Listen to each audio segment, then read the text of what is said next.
A paz do Senhor, amados e queridos irmãos, paz do Senhor Jesus, pastor Fábio aqui, em nome do Senhor Jesus. Vamos falar aqui um pouquinho sobre o espiritismo, sobre o karma e espiritismo segundo a Bíblia, ok? Aproveitar para dar uma pincelada aí no assunto aí que está no momento sendo falado nas redes sociais, que é do João de Deus. Claro, Deus com D minúsculo, esse João de Deus aí, do espiritismo, que ia lá fazer suas operações secretas e usava as mulheres lá, abusava, né, sexualmente, suas fantasias imundas na cabeça. Claro, usado por um espírito enganador, só podia dar nisso, né, irmãos? Então, vamos lá. O grande perigo não é a mentira, porque uma pessoa que é Deus, ou que acredita em Deus, ou que crê na Bíblia, tá? Se ela ver uma mentira, tá? Ela vai logo detectar, vai falar, não, isso não é bíblico, não é? Agora, o grande perigo é quando a mentira ela vem misturada com verdades. Né? Então é desta forma que Satanás trabalha. Satanás, né, João 8,44, ele é o pai da mentira. Então ele é inclusive Paulo vai falar para nós não ignorarmos seus ardis. Em Gênesis vai falar que a serpente era a mais astuta das alimarias do campo. O que é a palavra astuta, segundo o dicionário, é a arte de ludibriar. O diabo ele tem a arte de ludibriar pessoas, porque ele não está preocupado com o seu grau de estudo, com quem é você, o que você tem, ele está preocupado com tua alma. Tua alma para ele tem valor. Assim como para Deus a alma tem valor, a alma para Satanás é a única coisa que ele quer do ser humano. Né? E para isso ele usa de vários artifícios. Um deles é a questão do espiritismo, é a religião. Né? Também não vamos falar mal da religião de ninguém, mesmo porque Jesus não criou religião nenhuma, tá? Jesus não criou religião. O que eu creio é na Bíblia e no Senhor Jesus. Vamos lá. Então, quando a mentira ela vem misturada com a verdade, é um grande problema. Por quê? Porque a pessoa leiga, a pessoa que não conhece a Bíblia Sagrada, ela vai pensar assim, olha, é uma verdade, é bíblico, né? O espiritismo é bíblico.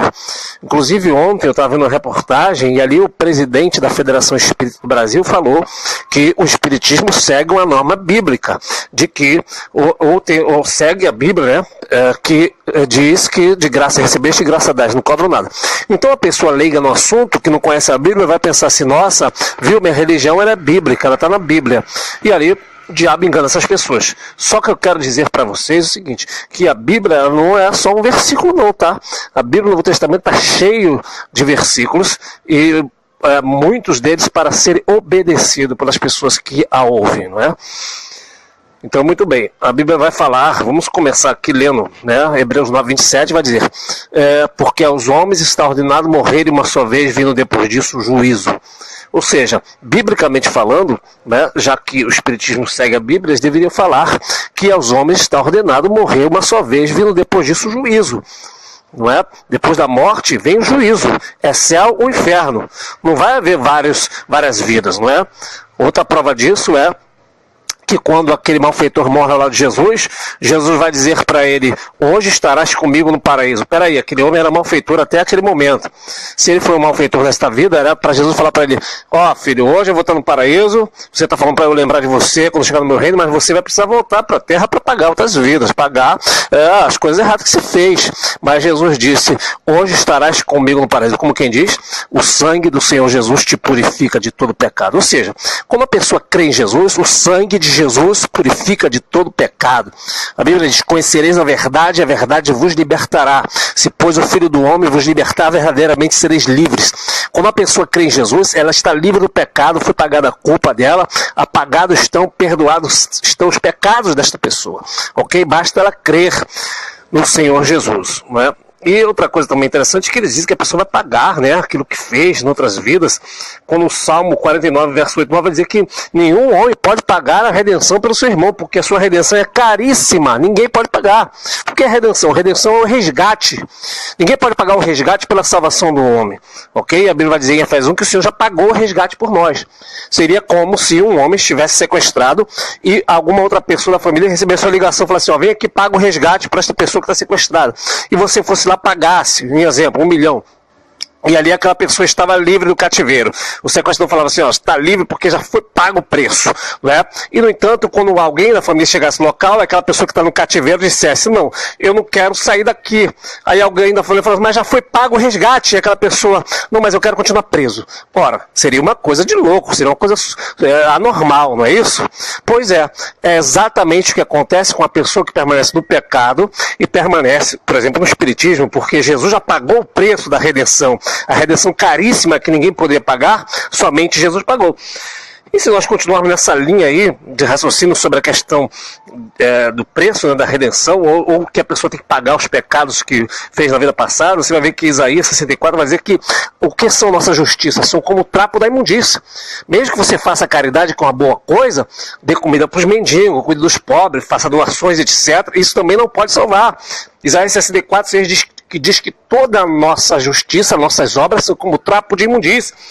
E conforme está escrito em Ezequiel 36:17, o que ia ser o trapo da imundícia? Naquela época que não havia absorvente feminino, a mulher usava um trapo enrolado nas suas partes íntimas e nesses dias de menstruação saía depois aquele trapo imundo. Então a justiça que um homem faz achando que está reto diante de Deus pelas suas obras, para Deus é como um trapo desse que a mulher usava, um trapo de imundícia. Então as nossas obras não podem nos justificar diante de Deus.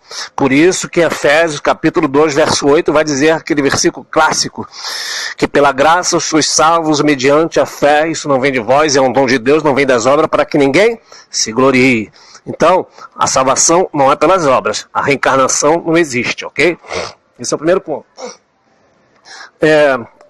Tem muita coisa, irmãos, que nós poderíamos citar aqui na Bíblia também.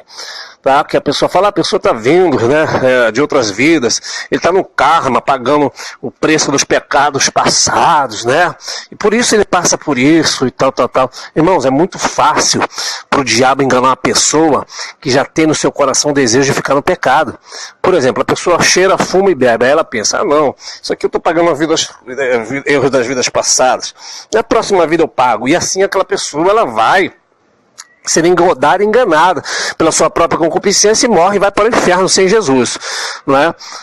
É muito fácil uma pessoa pensar assim, na próxima vida eu vou ser fulano, o Silvio Santos, vou ser rico, né? Eu sou pobre nessa vida porque na outra vida eu fui rico. Isso é uma mentira, irmão, aleluia. Né? Então é preciso vocês despertarem, né? Tomara que esse áudio, o nosso grupo, chegue a pessoas espíritas. Eu vi a reportagem, são milhares de pessoas que chegam naquela cidade atrás de uma cura, como na verdade o diabo é mentiroso.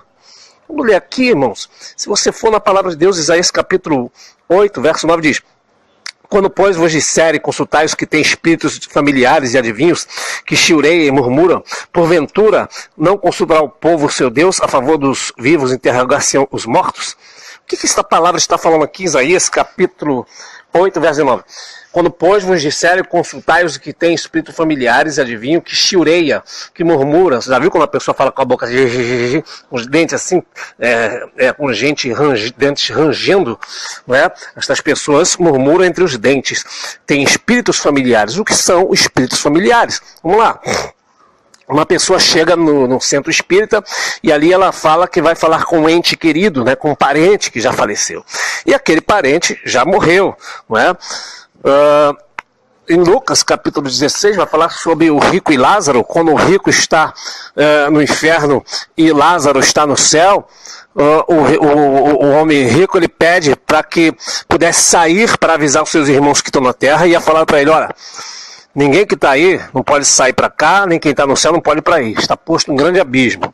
Né? Quem quiser na terra, que ouçam Moisés e os profetas. Quem são Moisés e os profetas? A Bíblia Sagrada está aqui. Se você não quiser ouvir isso aqui, você não vai ouvir nem se o morto ressuscitar. Então não tem autorização de Deus. Quem está no céu vir falar contigo na terra, e quem está no inferno falar contigo na terra. Esse é o primeiro ponto.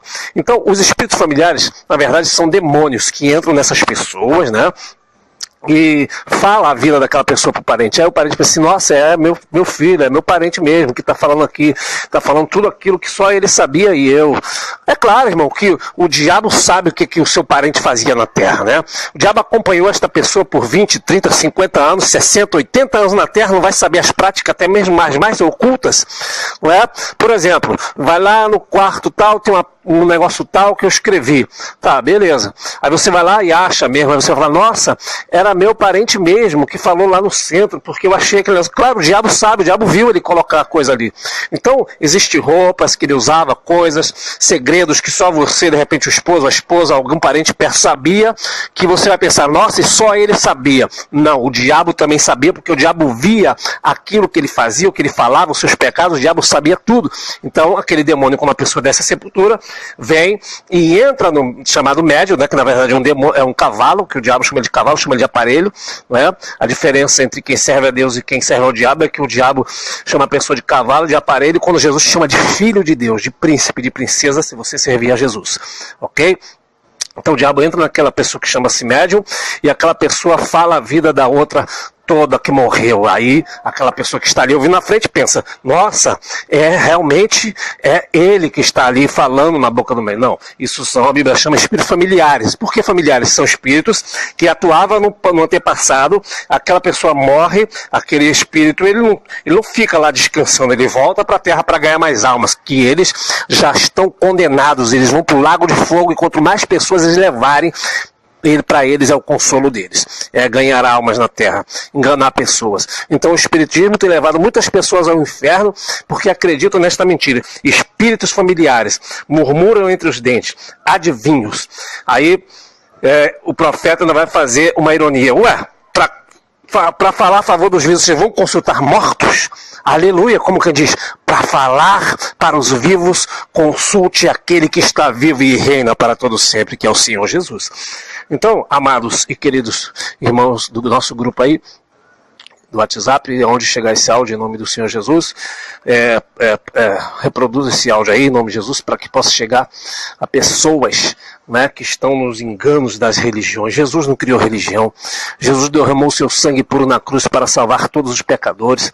Não há um justo sequer, não há um que busca a Deus, né? A Bíblia diz que a salvação partiu do coração de Deus, porque Deus amou o mundo de tal maneira que deu seu Filho unigênito para que todo aquele que nele crê não pereça, mas tenha vida eterna.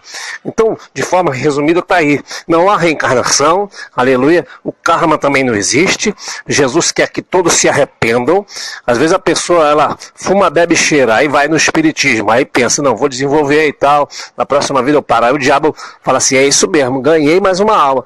Por quê? Porque ela pode associar as suas práticas pecaminosas com a sua religião. Então ela continua no homossexualismo, na prostituição, na imundícia qualquer, e ela associa, ela tem a sua religião, ela segue aquela religião e ela acha que está tudo bem. E o evangelho é diferente, o evangelho manda que todos se arrependam, que todos se arrependam, se convertam, se arrependam dos seus pecados. O que é arrependimento e conversão? Arrependimento é tristeza por causa do pecado cometido e a conversão é mudança de vida. Tem que largar a prática pecaminosa, tem que se arrepender dos seus pecados e tem que buscar o Senhor Jesus, o único que derramou sangue na cruz do Calvário. Então, após ouvir esse áudio, seja quem for, não existe dois evangelhos, tá? Não importa se você é rico, pobre, branco, preto, não importa. O que importa é que você, Deus anuncia que todos os homens se arrependam, porque ele anuncia também que com justiça há de julgar o mundo, e para isso ele deu prova ressuscitando Jesus dos mortos. Então hoje Jesus é advogado, mas breve ele virá como juiz. Outra coisa também que eu lembrei agora aqui, é que as pessoas também, não é, elas falam que a reencarnação existe, porque Jesus no Novo Testamento fala que João Batista, ele é Elias, né? Só que eu quero avisar uma coisa para essas pessoas que ensinam isso, que se para a pessoa reencarnar, para Elias reencarnar em João Batista, Elias teria que ter morrido. Só que nós sabemos que Elias não morreu, ele foi arrebatado vivo para o céu. Então, na verdade, o que existia ali em João Batista era a unção de Elias sobre ele. Então, amados, se faltar alguma coisa eu lembrar, vocês me lembram aqui, sobre algum ponto que não estiver esclarecido, nós vamos falar no próximo áudio. Deus abençoe todos, paz do Senhor Jesus.